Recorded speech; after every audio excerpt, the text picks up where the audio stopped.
Good evening, everyone. I hope you're all doing well. Welcome to T1 Academy Current Affairs classes. ఈ రోజు current affairs classes లో భాగంగా మనం news లో ఉన్న కొన్ని ముఖ్యమైన అంశాల గురించి చర్చించుకుందాం.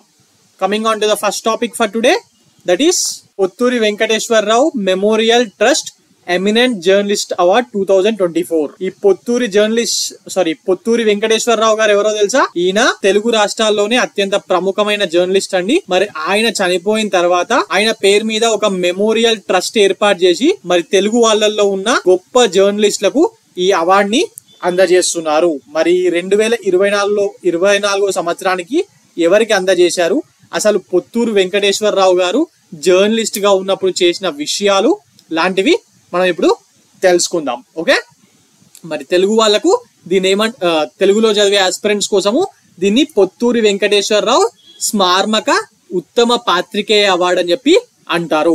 ఓకే, మరి ఈ ఇయర్ ఎవరికి ఇచ్చారు? ఫస్ట్ మన ఎగ్జామ్ పాయింట్ ఆఫ్ వ్యూలో ఇంపార్టెంట్ పాయింట్, ఈ ఇయర్ ఎవరికి ఇచ్చారు? వెంకట నారాయణ. ఇక్కడ కనిపిస్తున్నాడా? Yes, he is Venkata Narayana. మరి ఈయన ఇండియా టుడే ఛానల్ ఉంది కదా, ఎస్, ఆ ఇండియా టుడే ఛానల్ కి ఎక్స్ ఎడిటర్. ఈయన మాజీ సంపాదకుడు, ఒకప్పుడు సంపాదకుడుగా పనిచేశాడు ఈయన. మరి ఈయనకు ఇవ్వడం జరిగింది. ఇది తెలంగాణ వాళ్లకు, ఏపీ వాళ్లకు ఇద్దరికి, ఏపీఎస్సి టీఎస్పీఎస్సి లో ఇద్దరికి ఇంపార్టెంట్. ఎందుకో నేను చెప్తాను. వెంకట నారాయణ అవార్డు గ్రహీత ఈయన తెలంగాణలోని హన్మకొండ ప్రాంతానికి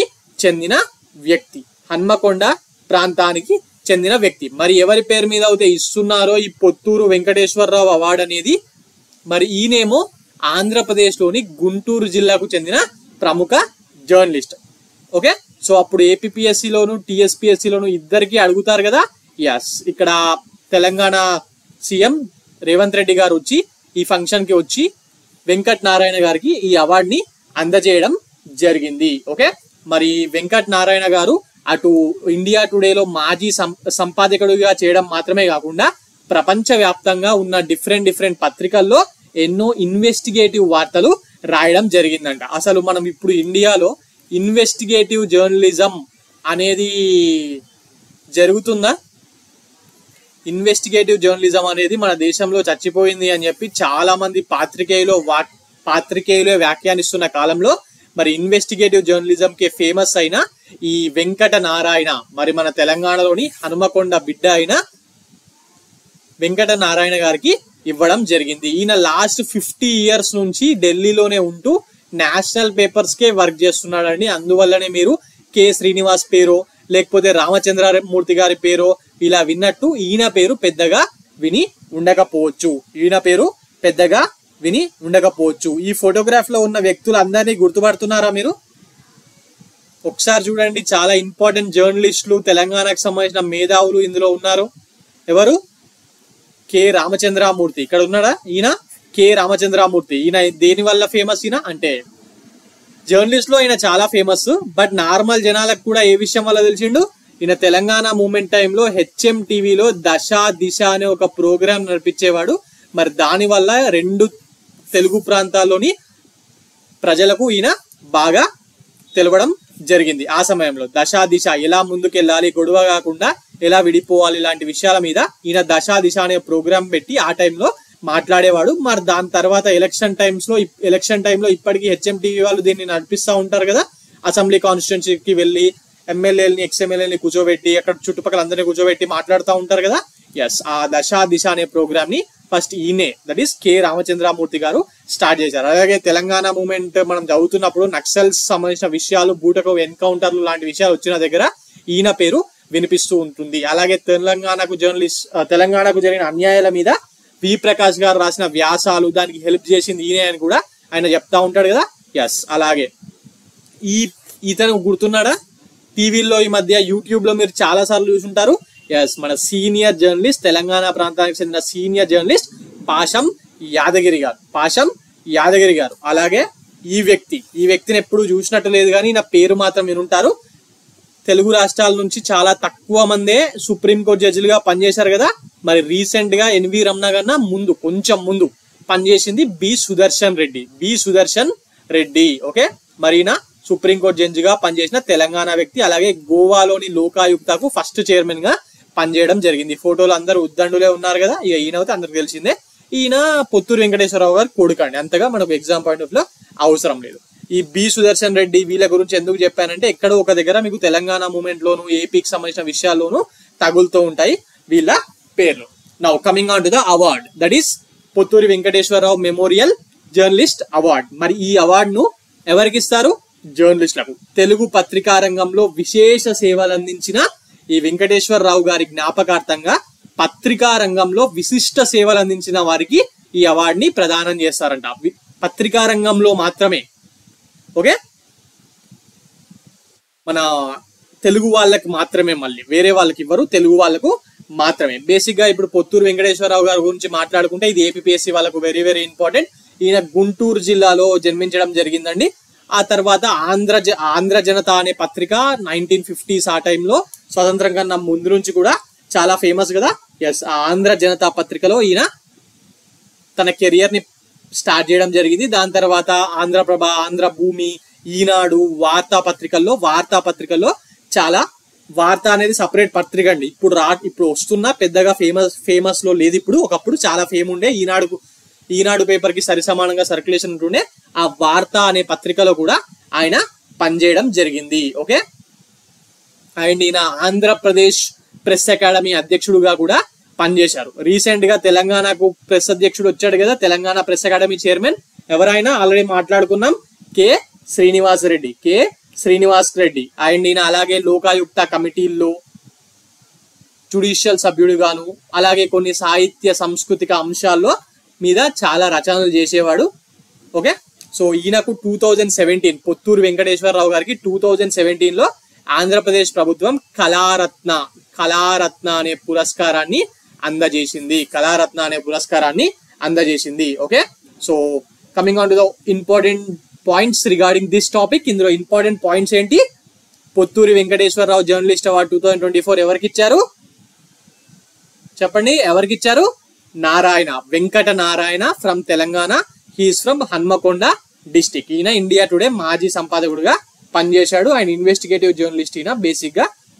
ఓకే, ఈ పాయింట్ వెరీ వెరీ ఇంపార్టెంట్. అలాగే ఏపీఎస్సీ వాళ్లకు పొత్తూరు వెంకటేశ్వరరావు గారికి సంబంధించిన చిన్న చిన్న విషయాలు కూడా ఒకసారి చూసుకోండి. ఓకే, ఆయనకు 2017లో ఆంధ్రప్రదేశ్ ప్రభుత్వం కళారత్న అవార్డు ఇచ్చింది. ఇలాంటివి ఒకసారి చూసుకోండి. Okay, right. యా, ఈయన ఆత్మకథ, పొత్తూరు వెంకటేశ్వరరావు గారి ఆత్మకథ కూడా ఒకటి ఉందండి, విధి నా సారథి. దాని పేరు విధి నా సారథి. ఇది కూడా అడగచ్చు. తెలంగాణ వ్యక్తి అయి ఉంటే ఖచ్చితంగా తెలంగాణలో అడిగేవాళ్ళు. ఎందుకంటే తెలంగాణలో ఎగ్జామ్స్ లో తెలంగాణలో ప్రముఖ వ్యక్తుల గురించి, ఏదైనా సాధించే వ్యక్తుల గురించి ఎగ్జామ్ లో అడుగుతున్నారు. మరి ఏపీలో కూడా అడిగే అవకాశాలు ఉన్నాయి. విధి నా సారథి ఈయన ఆత్మకథ. Okay, right. Now coming on to the next topic for today, that is Namo drone Didi scheme. Central government November 2023లో drone Didi scheme are also called as Namo drone Didi scheme అనే స్కీమ్ ని స్టార్ట్ చేయడం జరిగింది. August 15th prime minister speech ఉంటది కదా, ఆ 2023లో ఆ రోజు అనౌన్స్ చేసిన దీన్ని నవంబర్ లో మాత్రమే స్టార్ట్ చేయడం జరిగింది. మరి రీసెంట్ గా మొన్న బడ్జెట్ ప్రవేశపెట్టారు కదా, ఆ బడ్జెట్ లో కూడా 500 crores దీనికోసం కేటాయించారు. 500 crore రూపీస్ దీనికోసం కేటాయించడం జరిగింది. మరి ఇది ఎందుకు?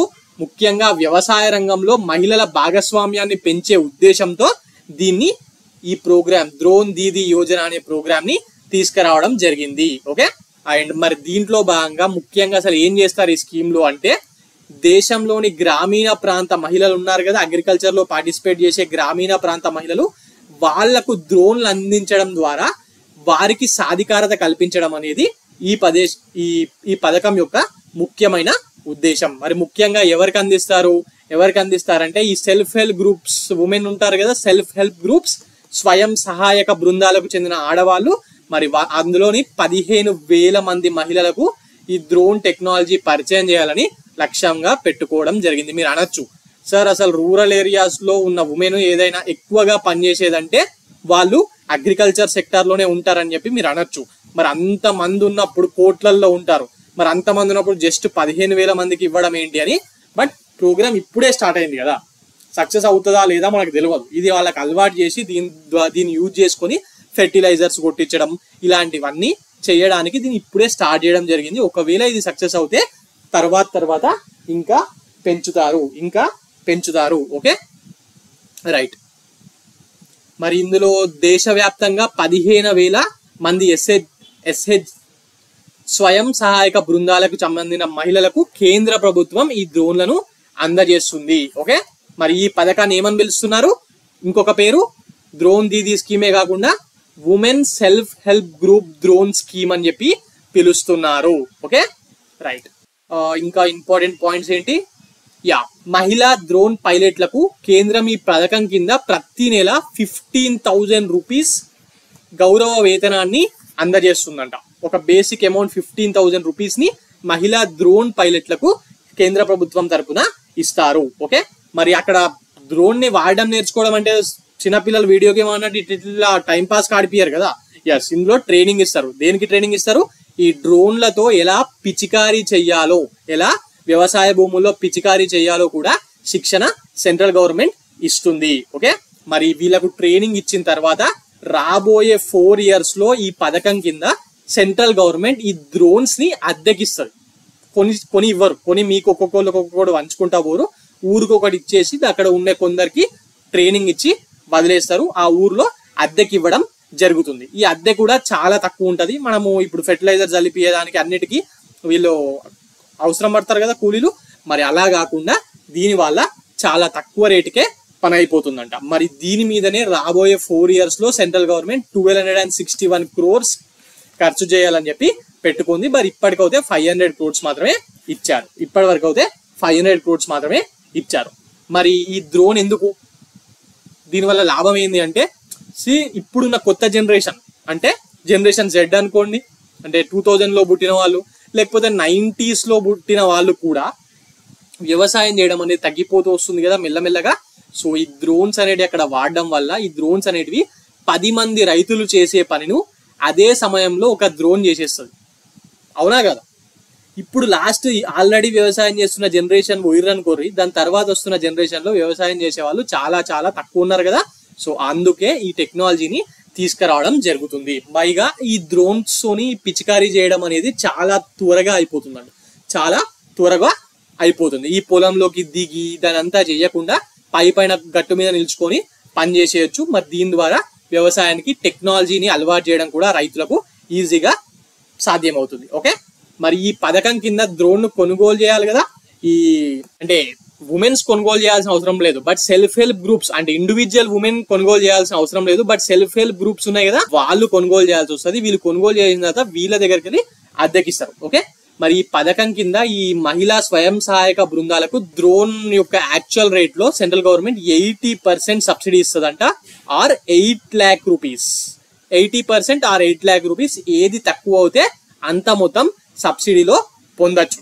ఓకే ఫర్ ఎగ్జాంపుల్ 10 lakhs ఉందనుకోండి డ్రోన్ ప్రైస్, 80% అని ఇస్తారు, లేకపోతే 8 lakhs అని ఇస్తారు. ఆర్ ఏదో ఒకటి 20 lakhs ఉందనుకోండి ఫర్ ఎగ్జాంపుల్, 80% అని ఇస్తారు, లేకపోతే మాక్సిమం 8 lakhs అన్న ఇస్తారు. అంతే. అంటే ఇందులో రెండిట్లో ఏది తక్కువ అవుతే అది. ఇది 20 లక్షలు ఉందనుకోండి 16 లక్షలు ఇవ్వాలి కదా, ఇయ్యాడు. ఓన్లీ 8 lakhs వరకే మాక్సిమం, రైట్. మరి మిగిలిన మొత్తం ఎట్లా? మిగిలిన మొత్తం ఎంత? అదేమో free subsidy.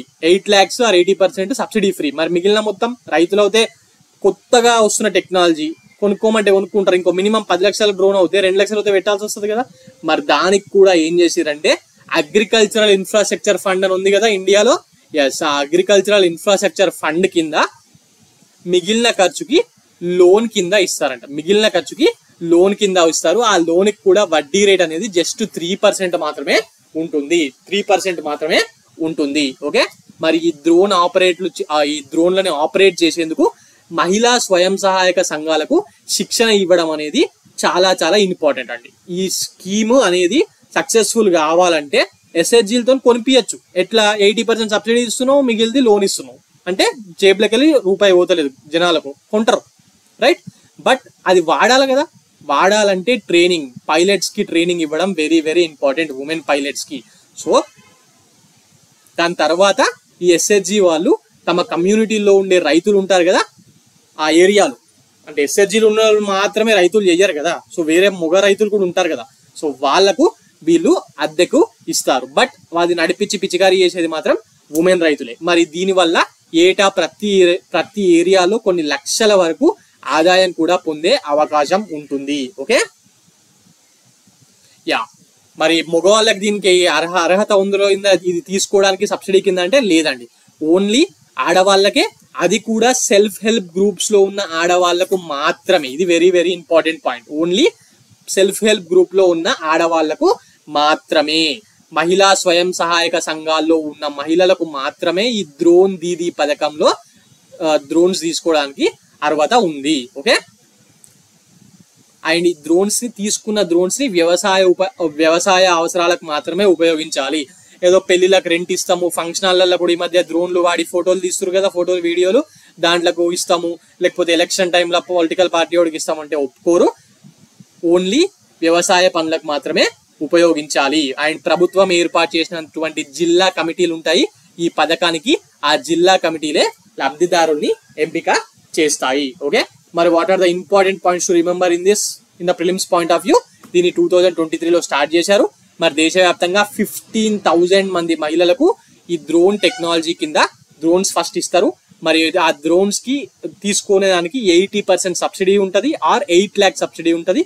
And next the remaining amount will be given as loan under agricultural infrastructure fund. దీని కింద లోన్ కింద ఇస్తారు. అండ్ ఆ లోన్ కి వడ్డీ rate, that is interest rate, will be only 3%, just 3% అండి, 3% మాత్రమే ఉంటుంది. దీనివల్ల టెక్నాలజీ అలవాటై రేపు పొద్దున రైతులు తగ్గినా కూడా వ్యవసాయ రంగంలో కొంచెము ప్రొడక్టివిటీ తగ్గకుండా చూసేందుకు ఈ గవర్నమెంట్ ఈ స్కీమ్ ని తీసుకురావడం జరిగింది. ముఖ్యంగా మహిళా సాధికారత, ఈ పాయింట్ ఇంపార్టెంట్, ముఖ్యంగా మహిళా సాధికారత కోసం దీన్ని స్టార్ట్ చేయడం జరిగింది ఈ స్కీమ్ ని. Okay, right. అడుగుతారండి ఖచ్చితంగా రాబోయే ఏపీఎస్సి గ్రూప్ 1 లోను, ఇప్పుడు మళ్ళీ టీఎస్పీఎస్సి గ్రూప్ 1, 2, 3 అన్ని ఎగ్జామ్స్ ఉన్నాయి కదా, ఖచ్చితంగా నమో డ్రోన్ దీదీ స్కీమ్ మీద అడుగుతారు.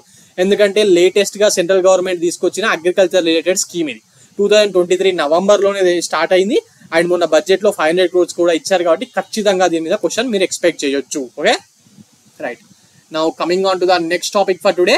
Insecticide releasing house paint found to be effective in killing yellow fever mosquitoes ఉంటాయి కదా, ఆ మస్కిటోస్ ని చంపడానికి కొత్త ఆవిష్కరణలు చేస్తున్నారు కదా. మరి ఇప్పుడు గోడలు, మన ఇళ్లలో గోడలు ఉంటాయి కదా, ఆ గోడల మీద పెయింట్ వేస్తామా, ఆ పెయింట్ కూడా ఒక కొత్త టెక్నాలజీతోని క్రిమి సంహారక పెయింట్ ని తీసుకురావడం జరిగింది. దాని మీద వాడిన దోమలు ఉంటాయి కదా, అవి ఆటోమేటిక్ గా చనిపోతాయంట. అంటే మనం మస్కిటో కాయలు పెట్టడము, లేకపోతే ఇళ్లలో ఎలక్ట్రిక్ బ్యాట్లు పట్టుకొని కొట్టుకుంటా కూర్చుంటాం కదా, అలాంటి పనేం లేకుండా ఈ ముఖ్యంగా రూరల్ ఏరియాస్ లో ఇలాంటి పెయింట్ అనేది సబ్సిడీ కింద వేపిస్తే రూరల్ ఏరియాస్ లో ఈ మస్కిటోస్ వల్ల, అండ్ అర్బన్ ఏరియాస్ లో కూడా, హైదరాబాద్ లాంటి పట్టణాల్లో కూడా మనం ఎప్పుడు డెంగ్యూ ఫీవర్ ఇవన్నీ చూస్తూనే ఉంటాం కదా, ఎస్, ఈ మస్కిటోస్ అన్ని చనిపోవడం జరుగుతుందంట. మరి దీని మీద రీసెర్చ్ రీసెంట్ గా ఆఫ్రికాలోని కేప్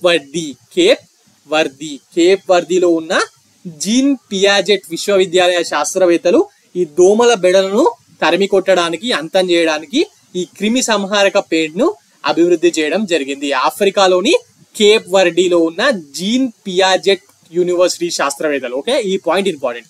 మరి ఇందులో 3 డిఫరెంట్ వేరియంట్ పెయింట్స్ ఉన్నాయి. ఒకటేమో వెస్టా, ఇంకోటేమో ఎరిస్, ఇంకోటేమో 5A IGR. ఈ 3 పేర్లతోని తీసుకురావడం జరిగింది. మరి ఆఫ్రికా ఖండంలోని కేప్ వర్డీ అనే కంట్రీ ఉంది కదా, ఎస్, ఆ కేప్ వర్డీ దేశ రాజధాని ప్రయాలో ఎక్కువగా దోమలు బెడద ఉన్న కొన్ని ఏరియాలు ఉన్నాయి.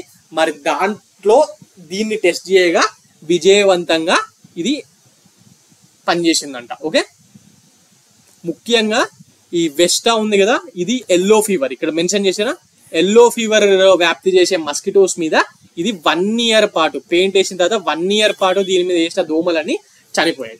సో మనం ఇంత డీటెయిల్డ్ గా ఏం అవసరం లేదు, కానీ జస్ట్ ఇన్సెక్టిసైడ్ రిలీజింగ్ మస్కిటోస్ ని చంపడానికి రీసెంట్ గా ఈ పెయింట్స్ మీద ఒక కొత్త టెక్నాలజీని కేప్ వర్డీ దేశంలో అక్కడ సైంటిస్టులు తీసుకురావడం జరిగింది అనేది గుర్తుపెట్టుకుంటే సరిపోతుంది. అలాగే ఈ పెయింట్స్ అనేవి పూర్తిగా ఎన్విరాన్మెంట్ ఫ్రెండ్లీ, వీటి వల్ల మనుషులకు ఏ దుష్ప్రభావాలు ఎట్టి పరిస్థితులలో తలెత్తవంట. మరి ఈ paints only yellow fever mosquitoes ని అరికట్టడానికి మాత్రమే పనికొస్తాయా? లేదండి, malaria, dengue and chikungunya, Zika ఇలాంటి అన్ని స్ప్రెడ్ చేసి అన్ని మస్కిటోస్ మీద ఇది పనిచేస్తుందంట. Okay right. Now coming on to the next topic for today, that is మళ్ళీ ఇంకొకటి అలాంటిదే, ప్యారెట్ ఫీవర్. ప్యారెట్ ఫీవర్ అనేది న్యూస్లోకి వచ్చింది. ఎందుకు న్యూస్లో ఉందంటే ఈ ప్యాటల్ ఫీవర్ అనేది యూరప్లో చాలా విజృంభిస్తుందండి. లాస్ట్ ఇయర్ 2023లో కూడా దీని మీద న్యూస్ వచ్చింది అప్పట్లో, బట్ ఇంత ఎఫెక్ట్ లేదు. ఇప్పుడు 5 మనుషులు చనిపోయారంట దీనివల్ల. ప్యారెట్ ఫీవర్ వల్ల యూరప్లో 5 మనుషులు చనిపోయారంట. ఓకే 2023లోనూ ఉండింది, మళ్ళీ ఇప్పుడు 2024లో యూరప్లో బాగా స్ప్రెడ్ అవుతుంది. ముఖ్యంగా యూరప్లోని Austria, Denmark and most industrialized and well developed Germany లాంటి దేశాల్లో ఇది ఒక అంటువ్యాధి. ఈ కేసులు నమోదవుతున్నాయని చెప్పి ప్రపంచ ఆరోగ్య సంస్థ, that is world health organisation వాళ్ళు తెలియజేయడం జరిగింది. ఓకే అసలు ప్యారెట్ ఫీవర్ అంటే ఏంటి, ఇది మనకు తెలియాలి కదా. మనం ప్యారెట్ ఫీవర్ గురించి చదువుతున్నాం, యూరోప్లో చనిపోతున్నారు ఆడియా చదువుతున్నాం, కానీ మనకి ఎగ్జామ్లో ప్యారెట్ ఫీవర్ అంటే ఏందని అడుగుతాడు కదా. ఎస్, క్లమేనియా ఇన్ఫెక్షన్ ద్వారా వ్యాప్తి చెందే ఈ ప్యారెట్ ఫీవర్ ను సిటాకోసిస్ అని చెప్పి అంటూ ఉంటారంట. ఇంకొక పేరు ప్యారెట్ ఫీవర్ ఆర్ సిటాకోసిస్ అని అంటూ ఉంటారు. మరి క్లమేనియా అనే ఇన్ఫెక్షన్ కారణంగా ఈ ప్యారెట్ ఫీవర్ అనేది వ్యాప్తి చెందుతూ ఉంటుంది అనేది ఒకటి ఇంపార్టెంట్ పాయింట్. ఈ పాయింట్ క్లమేనియా ఇన్ఫెక్షన్ కారణంగా వ్యాప్తి చెందే ఈ ప్యారెట్ ఫీవర్ ను సిటాకోసిస్ అని చెప్పి పిలుస్తా ఉంటారు అని కూడా అంటారు. ఇది వెరీ వెరీ ఇంపార్టెంట్ దీని మొత్తంలో. ఓకే ఈ వ్యాధి సోకిన పక్షుల్లో ఈ ప్యారెట్ ఫీవర్ అనేది పక్షుల్లో సోకి ఉంటాయి కదా, పైకి అంతగా లక్షణాలు కనపడవట. అయితే ఈ వ్యాధి వ్యాప్తి చెందేందుకు పక్షులు శ్వాస తీసుకోవడం మన హ్యూమన్స్ లోకి రావడానికి కారణం ఏంటంటే ఈ శ్వాస తీసుకోవడం, అలాగే వాళ్ళ మలమూత్ర విసర్జనాలు ఉంటాయి కదా, అవి ఎక్కడ పడితే అక్కడ వదిలేసి వెళ్తాయి కదా, అది ఒక ముఖ్యమైన కారణం అంట. వాటి వల్లనే ఈ ప్యారెట్ ఫీవర్ బ్యాక్టీరియా అనేది వ్యాప్తి చెందుతుంది. ఓకే మరి ఆ ధూళిని మనుషులు పీల్చినప్పుడు ఈ ప్యారెట్ ఫీవర్ బారిన పడతారని చెప్పి యుఎస్ లో ఉండే సెంటర్ ఫర్ డిజీజ్ కంట్రోల్ ఉంది కదా, centre for disease control and prevention వాళ్ళు వెల్లడించడం జరిగింది. ఓకే ఈ మలమూత్రాలకు సంబంధించిన అండ్ వాటి గాలి దీనికి సంబంధించి మనం పీల్చినప్పుడు మనకు ప్రాబ్లం వస్తుంది నార్మల్ జనాలకు. ఓకే అండ్ ముఖ్యంగా ఎలాంటి మనుషులకు వస్తుందంటే అడవి పక్షులు మరియు పెంపుడు పక్షులతో ఫ్రీగా మూవ్ అయ్యే వాళ్ళు ఉంటారు కదా, పెంచుకుంటూ ఉంటారు కదా, ప్యారెట్స్ ని పావురాలని పెంచుతూ ఉంటారు కదా, ముఖ్యంగా వాళ్ళకే ఈ వ్యాధి అనేది చాలా ఎక్కువగా వస్తుందంట. ఓకే ఇప్పటి వరకు అయితే సైంటిస్టులు గుర్తుపట్టింది ఏంటంటే ఈ వ్యాధి పక్షుల నుంచి మనుషులకు వస్తుంది, కానీ మనుషుల నుంచి మనుషులకు మాత్రం ఇంకా స్ప్రెడ్ కావట్లేదట. సో ఇప్పటి వరకు అయితే మనం కొంచెం సేఫ్, మళ్ళీ కరోనా లాంటిది రాకుండా కొంచెం సేఫ్ గానే ఉన్నాము. పక్షుల నుంచి కొంచెం, ముఖ్యంగా ఈ ప్యారెట్స్ మాత్రమే కాకుండా పావురాలు ఉన్నాయి కదా, పావురాలకు వేసే దగ్గర కూడా వ్యాధులు వస్తున్నాయని చెప్పి మనం అప్పుడప్పుడు వింటూ ఉన్నాం కదా న్యూస్ లో.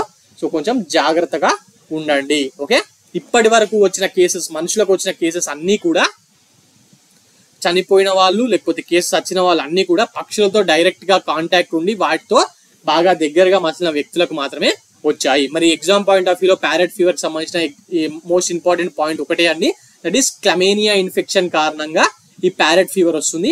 ఈ parrot fever is also called as psittacosis. ఈ ఒక్క పాయింట్ ఇంపార్టెంట్. ఇంకా వేరే మనం మాట్లాడుకునే ఎంత అయిందంటే మనకు రేపు ప్రొద్దున రాకుండా కొంచెం జాగ్రత్తగా ఉండాలనే విషయం మీద చెప్పాను. Okay right. Now coming on to the next topic for today, that is ISRO finalizes 48 backup sites for safe landing of Gaganyaan astronauts. మనము ఇస్రో మనుషుల్ని స్పేస్ లోకి పంపించే కార్యక్రమం కింద గగన్యాన్ 2025లో పంపిస్తామని చెప్పడం జరిగింది కదా. మరి దానికి నలుగురు ఆస్ట్రోనాట్స్ ని సెలెక్ట్ చేశారు కదా. ఎస్ మరి వాళ్ళు ఒకసారి స్పేస్ లోకి వెళ్ళి రిటర్న్ వచ్చి ల్యాండింగ్ అయ్యేటప్పుడు ఎగ్జాక్ట్ ప్లేస్ లో 100% ల్యాండ్ అవుతారని లేదండి. కొంచెం అందులో ఏమాత్రం డిస్టర్బెన్స్ జరిగినా కూడా 100 కిలోమీటర్స్ ఆఫ్ డిస్టెన్స్ లో ల్యాండ్ అయ్యే అవకాశాలు ఉన్నాయి. మరి అందుకోసమే ఇస్రో వాళ్ళు 48 బ్యాకప్ సైట్స్ ని గుర్తించారంట. Okay right. ఎన్ని రోజుల పాటు అంతరిక్షంలోకి వెళ్ళనున్నారు? మొత్తంగా 4 వ్యామగాములు, that is 4 astronauts are going to space and they are going to spend 3 days in the space. 3 days in the space, then they'll come back to the Earth. Okay, India. This is for the first time India is sending our astronauts to space. Okay, Indians వెళ్ళారు already. Rakesh Sharma, Sunitha Williams, కల్పన చావ్లా, ఇలా చాలా మంది వెళ్ళారు. But వాళ్ళని ఎవరిని ఇస్రో పంపించలేదు, మన దేశం పంపించలేదు. రష్యా నుంచి, యుఎస్ నుంచి ఇలా వెళ్ళారు. ఫస్ట్ టైం మన దేశం 2025 లో ఇప్పటికైతే షెడ్యూల్డ్ అయి ఉంది. Okay, yes. సో ఈ కిందికి వచ్చిన తర్వాత ఆ క్యాప్సూల్ ఉంటుంది కదా, ఎస్, ఆ క్యాప్సూల్లో కిందికి వస్తారు కదా, అది అరేబియన్ సముద్రంలో దిగాల్సి ఉంది. బట్ రేర్ కేసెస్ లో ఏమైనా చిన్న చిన్న వేరియేషన్స్ వచ్చినా కూడా ఎలాంటి ప్రాబ్లం రాకుండా మరి మన వాళ్ళకు 48 బ్యాకప్ సైట్స్ ని ఇస్రో వాళ్ళు గుర్తించడం జరిగింది. ఓకే, ఇందులో ఇంపార్టెంట్ ఏంటి, గగన్యాన్ 2025 లో పంపిస్తున్నారు. 48 బ్యాకప్ సైట్స్ అనేది ఒక జస్ట్ గుర్తుపెట్టుకొని ఆయన 4 వెళ్తున్నారు. అలాగే ఇస్రోకి సంబంధించి హెడ్ క్వార్టర్స్ ఏడా, ఫస్ట్ ఎప్పుడు స్టార్ట్ అయింది, ఏ ఇయర్ లో స్టార్ట్ అయింది, ఇవన్నీ ఉంటాయి కదా. ఎస్, బెంగళూరు 1969, ఇలాంటివి అన్ని వెరీ వెరీ ఇంపార్టెంట్. ఇస్రో కన్నా ముందు వేరే పేరుతో ఇస్రో ఉండే, ఇస్రో అని పెట్టింది మాత్రం 69 లో. ఓకే, మరి ఇప్పుడు చీఫ్ ఎవరు గైస్, ఇస్రో చీఫ్ ఎవరు? మొన్ననే న్యూస్ లో ఉన్నాడు ఆయన. ఎందుకు న్యూస్ లో ఉన్నాడు? ఆయన క్యాన్సర్ వచ్చింది, తగ్గిపోయిందనే విషయం మీద న్యూస్ లో ఉన్నాడు కదా. ఎస్, ఇది మీకు ఈరోజు హోంవర్క్. చూసి కమెంట్ సెక్షన్ లో తెలియజేయండి. ప్రజెంట్ ఇస్రో చీఫ్ ఎవరు? ఫేమస్ అండి ఈయన. ఓకే, రైట్, అడుగుతారు ఎగ్జామ్ లో. ఇస్రో మీద చాలా సార్లు క్వశ్చన్స్ వస్తున్నాయి, అందులో భాగంగా ఆయన పేరు కూడా అడగచ్చు. రీసెంట్ గా ఆయనకు ఒక అవార్డు కూడా వచ్చింది. So please try to check it and write the answer in the comment section. Right, now coming on to the next topic for today. మళ్ళీ ఐఐటీస్ న్యూస్ లో ఉన్నాయి. ఐఐటి మండి మొన్న కూడా న్యూస్ లో ఉండే కదా. ఎందుకు న్యూస్ లో ఉండే?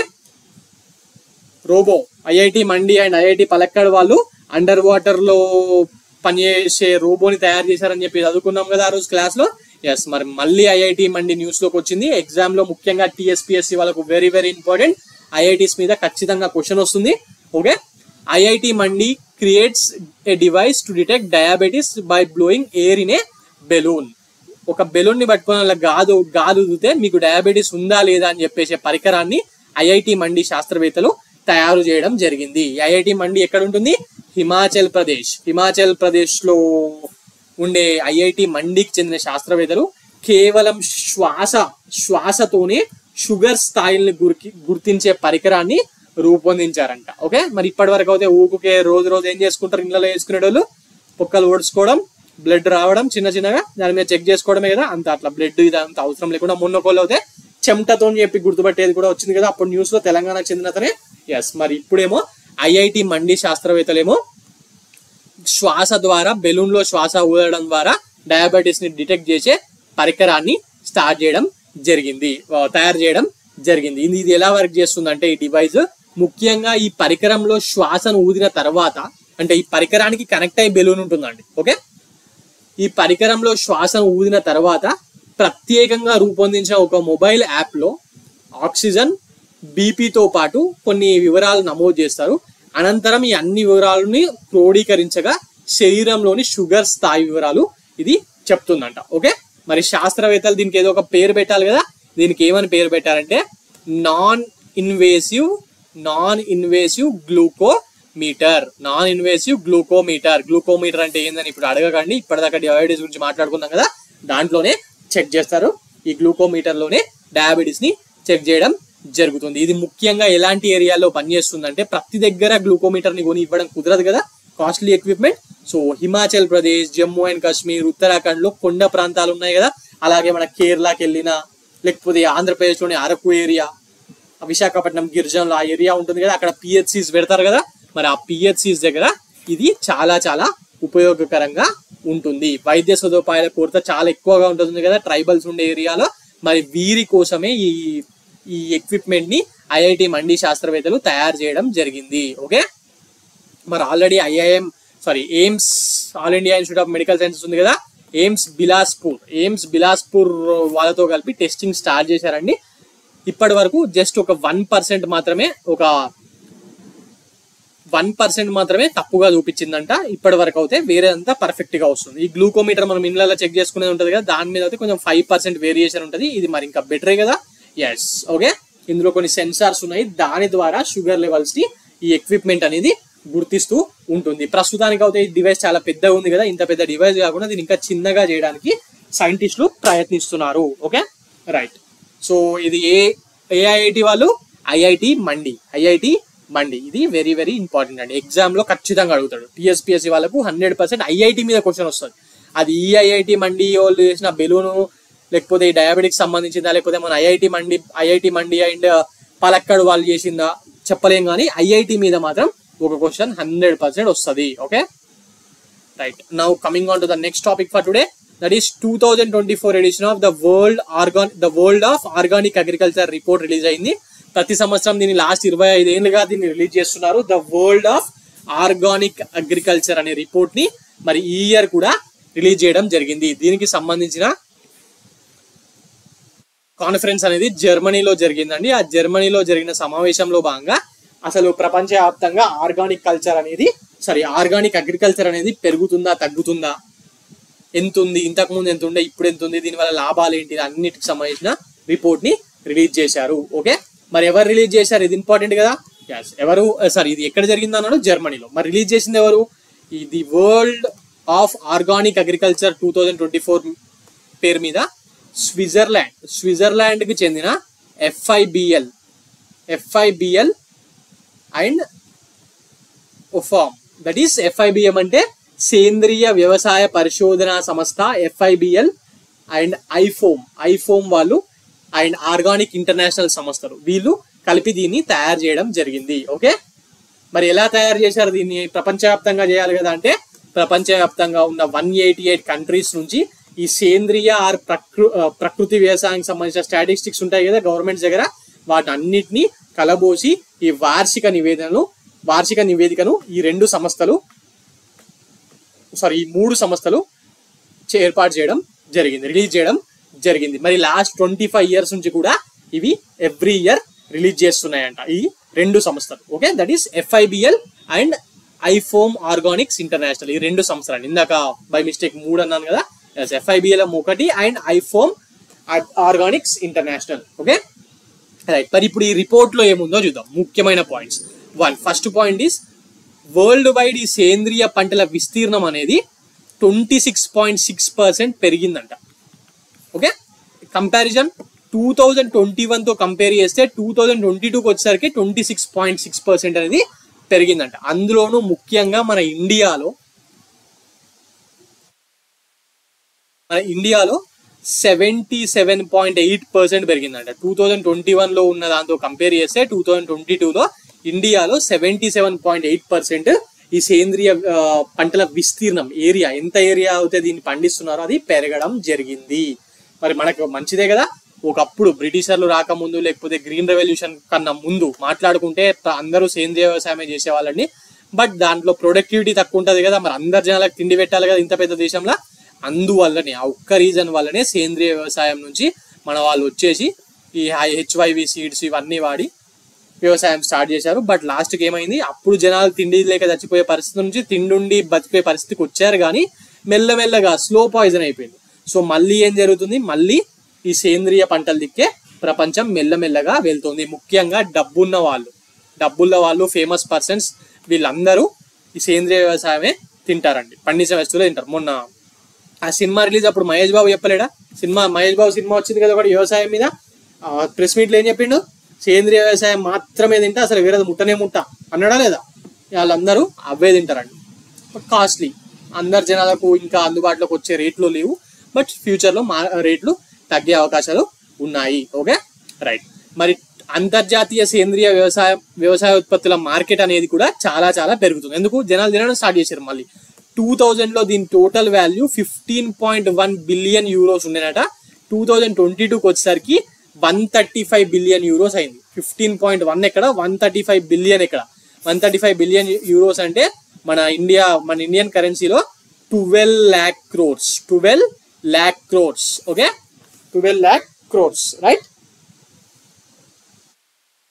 మరి అమ్మకాలు అంటే జనాలు, రిటైల్ అమ్మకాలు అనేది ఎట్లా తెలుస్తుంది, జనాలు ఎంత తింటున్నారో దాన్ని బట్టి తెలుస్తుంది కదా. జనాలు ఎక్కువగా ఈ ఆర్గానిక్ ఫార్మింగ్ ద్వారా వచ్చే వెజిటేబుల్స్ ని అన్నిటినీ US పీపుల్ ఎక్కువగా తింటున్నారంట.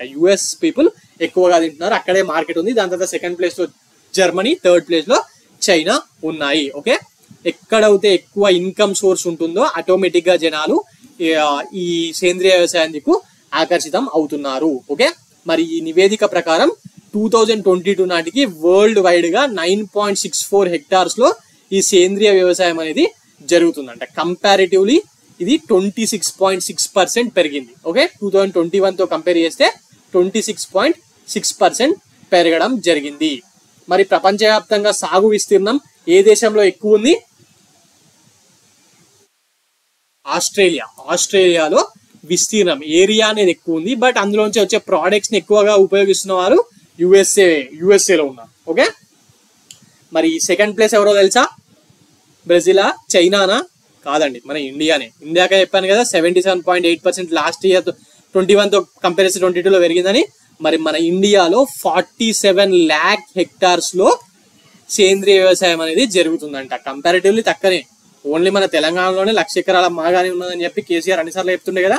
మరి ఇదేమో ఇండియా వ్యాప్తంగా 47 lakh ఎకర్స్ లో మాత్రమే ఈ సేంద్రియ వ్యవసాయం అనేది జరుగుతుంది. బట్ ఇండియాలో 78% అనేది ఇంక్రీజ్ ఉంది, గ్రోత్ అనేది. ఈ పాయింట్ ఇంపార్టెంట్ అండి. ఇండియాలో సేంద్రియ వ్యవసాయం ఆస్ట్రేలియాలో అన్నిటికన్నా ఎక్కువగా జరుగుతుంది ఇన్ హెక్టార్స్ కంపేర్ చేసుకుంటే ఏరియాలో. Second place India. Okay, and ఇండియాలో 78% పెరిగింది. ఈ మూడిట్లో నుంచి which among the following statements are true అని చెప్పి ఎగ్జామ్ లో ఇస్తున్నాడు కదా. ఈ 3 పాయింట్లని అక్కడ వాడే అవకాశం ఉంది. సో ఇది గుర్తుపెట్టుకోండి. సాగు విస్తీర్ణంలో ఆస్ట్రేలియా టాప్ ప్లేస్ లో ఉంది, సెకండ్ ప్లేస్ లో ఇండియా. మరి ఇండియాలో 2021 తో కంపేర్ చేస్తే 22లో 78% పెరిగింది. ఈ 3 పాయింట్లు very very very important. Okay, right. So ఇదండి దీనికి సంబంధించిన total information. Now coming on to the next topic. కొన్ని ఎంసీక్యూస్ ఉన్నాయి, రీసెంట్ గానే న్యూస్ లో ఉన్నాయి. బట్ అది మరీ టాపిక్ కింద చెప్పే అంత పెద్ద విషయాలు కాదు, బట్ ఎగ్జామ్ లో అడగచ్చు. ఓకే, సో ప్లీజ్ ఒక్కసారి దీని గురించి మాట్లాడుకుందాం. Now coming on to the first question for today. B Sai Praneeth మొన్న అన్ని పేపర్లో, ఈనాడులో అన్నిట్లో వచ్చింది కదా. ఎస్, హిందూలో అన్నిట్లో కవర్ అయింది కదా. Yes, who recently announce his retirement is associated with sport కి సంబంధించిన విషయాల మీద ఎవరు ఏం గెలిచిర్రు అది మాత్రమే కాకుండా అప్పుడప్పుడు ఎగ్జామ్ లో ఒక ప్లేయర్ పేరు ఇచ్చి ఆయన ఏ గేమ్ ఆడతాడు అనే దాని మీద కూడా అడుగుతున్నారు. మరి ఇప్పుడు సాయి ప్రణీత్ రీసెంట్ గా రిటైర్ అయ్యిండు. మరి మన తెలుగు ప్రాంతానికి చెందిన వ్యక్తి. సో అటు టీఎస్పీఎస్సీ వాళ్ళకు, ఏపీపీఎస్సీ వాళ్ళకు ఇంపార్టెంటా కాదా? హైదరాబాద్ లో కోచింగ్ తీసుకున్నాడు, అంటే కోచింగ్ అంటే ట్రైనింగ్, అశోక్ నగర్లో ఉండి కోచింగ్ అనే పదం బాగా చేస్తుంది అందరికి. సో ట్రైనింగ్ తీసుకున్నాడు పుల్లెల గోపిచంద్ అకాడమీలో ట్రైనింగ్ తీసుకోవడం జరిగింది. హైదరాబాద్ లో పుట్టి పెరిగిన వ్యక్తి, బట్ ఆంధ్రప్రదేశ్ కి చెందిన మూలాలు ఉన్న వ్యక్తి. వీళ్ళ పేరెంట్స్ అందరూ ఏపీకి చెందిన వాళ్ళు. ఏపీలోనే గవర్నమెంట్ అప్పట్లో ఈయనకు గవర్నమెంట్ జాబ్ కూడా ఇచ్చింది. సో అటు టీఎస్పీఎస్సీ, ఏపీపీఎస్సీ అందరికి ఇంపార్టెంట్. ఓకే, మరి ఈయన దేనికి సంబంధించిన వ్యక్తి? Options cricket, hockey, football, badminton. News paper చదివిరా? దేనికి సంబంధించిన వ్యక్తి? బ్యాడ్మింటన్. ఈయన రీసెంట్ గా రిటైర్ అయ్యాడు కదా. మరి ఈయన సాధించిన ఘనతలు మాట్లాడుకోవాలా లేదా? ఈయన గురించి మాట్లాడుకున్నప్పుడు ఎస్, ఈయన ముఖ్యంగా 2019లో బ్యాడ్మింటన్ వరల్డ్ ఫెడరేషన్ ఉంది కదా. బ్యాడ్మింటన్ వరల్డ్ ఫెడరేషన్ యొక్క వరల్డ్ ఛాంపియన్షిప్ లో బ్రాంజ్ మెడల్ కొట్టడం జరిగింది. He became the first Indian main shuttler in 36 years to win a medal in this tournament. మరి అంతకన్నా ముందు ఎవరు కొట్టారు? 1983లో ప్రకాష్ పడుకోన్ మన సినిమా హీరోయిన్ దీపికా పడుకునే ఉంది కదా. దీపికా పదుకోన్ ఉంది కదా. ఆమె సినిమా మొన్న ఫైటర్ సినిమా వచ్చింది, ఎంతమంది చూసిరు? ఒకసారి చూడని వాళ్ళు నెట్ఫ్లిక్స్ లో రాబోతుంది. చాలా ఇన్స్పిరేషనల్ మూవీ అండి. ఇన్స్పిరేషన్ ఫీల్ అవుతారు, దేశభక్తి ఫీల్ అవుతారు. ఎగ్జామ్స్ ఉన్నాయి కదా, పనికొస్తుంది ఇన్స్పిరేషన్ అనేది, మోటివేషన్ ఇన్స్పిరేషన్ పనికొస్తుంది. మరి ఒకసారి చూడండి. మరి దీపికా పదుకునే వాళ్ళ ఫాదర్ అయిన Prakash Padukone one of the greatest Indian badminton player. 1983లో ఈయన ఆల్ ఇంగ్లాండ్ బ్యాడ్మింటన్ టైటిల్ గెలిచాడు. అండ్ అలాగే ఈయన అప్పట్లోనే వరల్డ్ ఛాంపియన్షిప్ లో పథకం గెలవడం జరిగింది. మరి ఆయన తర్వాత ఇంత గ్యాప్ తర్వాతనే ఫర్ ద ఫస్ట్ టైం ఒక Indian shuttler, male shuttler, women's గెలిచారు, మేల్ మాత్రం గెలవలేదు. శ్రీకాంత్ చాలా బాగా పర్ఫామ్ చేసిన, ఎప్పుడు బ్యాడ్మింటన్ వరల్డ్ ఛాంపియన్షిప్ లో పథకం గెలవలేదు. But this man has become the first male shuttler, male player to win the badminton world championship medal after 36 years. Okay, మరి ఈయనకు 2019లో సెంట్రల్ గవర్నమెంట్ అర్జున అవార్డు కూడా ఇచ్చింది. అర్జున అవార్డు కూడా ఇవ్వడం జరిగింది. అలాగే ఈయన ఇప్పటి వరకు ఈ టోర్నమెంట్స్ ఉంటాయి కదా వీళ్ళకు బ్యాడ్మింటన్ వరల్డ్ ఫెడరేషన్ సంబంధించిన ఛాంపియన్షిప్, అందులో ఈయన ఒక టైటిల్ కూడా కొట్టాడు. కెనాడియన్ ఓపెన్ టోర్నమెంట్ కూడా ఈయన గెలవడం జరిగింది. Okay right. మరి ఇంకా ఈయన గురించి ఏం పాయింట్స్ ఉన్నాయి? ఎస్, బ్యాడ్మింటన్ చూసే వాళ్ళు అప్పట్లో ఈయన వరల్డ్ నంబర్ 2 లీ చాంగ్వేని ఓడిపేసాడు, గుర్తుందా? మలేషియాకి చెందిన లీ చాంగ్వేని. ఆ మ్యాచ్ అసలు ఎక్సెప్షనల్, ఈయన కెరియర్ లోనే ఎక్సెప్షనల్ మ్యాచ్ అది. ఎగ్జామ్ పాయింట్ ఆఫ్ లో పెద్దగా ఏం అవసరం లేదు, ఎగ్జామ్ పాయింట్ ఆఫ్ లో ఏంటి, B Sai Praneeth badminton player, ఈయనకు అర్జున అవార్డు 2019 లో వచ్చింది. అలాగే మరి 36 years తర్వాత ఈయన ఇండియాకు బ్యాడ్మింటన్ వరల్డ్ ఛాంపియన్షిప్ లో బ్రాంజ్ మెడల్ గెలిచాడు. ఈ పాయింట్స్ సరిపోతాయి. Right, now coming on to the next topic for today. Recently India's first green hydrogen plant in the stainless steel sector has been inaugurated in which state? అప్పట్లో పేపర్లో first పేజీలో వచ్చింది news. మరి ఎక్కడ పెట్టారు దీన్ని? ఆప్షన్స్ హర్యానా, ఉత్తరప్రదేశ్, గుజరాత్, రాజస్థాన్. మరి ఎక్కడ పెట్టడం జరిగింది? ఫస్ట్ గ్రీన్ హైడ్రోజన్ ప్లాంట్ ఎక్కడ? ఇండియాలోనే ఫస్ట్ గ్రీన్ హైడ్రోజన్ ప్లాంట్, దీన్ని హర్యానాలో ఏర్పాటు చేయడం జరిగింది. హర్యానాలో జిందాల్ స్టీల్ వాళ్ళు ఉన్నారు కదా, జిందాల్ స్టీల్ సంబంధించిన హెడ్ క్వార్టర్ అక్కడే ఉంటుంది. మరి అక్కడే దీన్ని వాళ్ళు ఏర్పాటు చేయడం జరిగింది. దీన్ని యూనియన్ మినిస్టర్ అయిన Jyotiraditya Scindia minister for civil aviation ఉన్నాడు కదా, ఆయన దీన్ని ఇనాగ్రేట్ చేయడం జరిగింది. Okay right. So coming on to the next topic for today, next question for today, that is recently which country became the first country to include the right to abortion in its constitution? ఇది already class లో చెప్పాను, but మళ్ళీ ఇక్కడ question ఎందుకు వచ్చానంటే ఇది women's issues లో very very important question, automatic గా ఎగ్జామ్ లో వస్తుంది. సో ప్లీజ్ దీన్ని గుర్తుపెట్టుకోండి. Okay right. మరి ఆన్సర్ ఏంటి? ఆప్షన్స్ ఏంటి? A Germany, B France, C Poland, D Malaysia. మరి దేని ఆ రోజు ఏం మాట్లాడుకుందాం?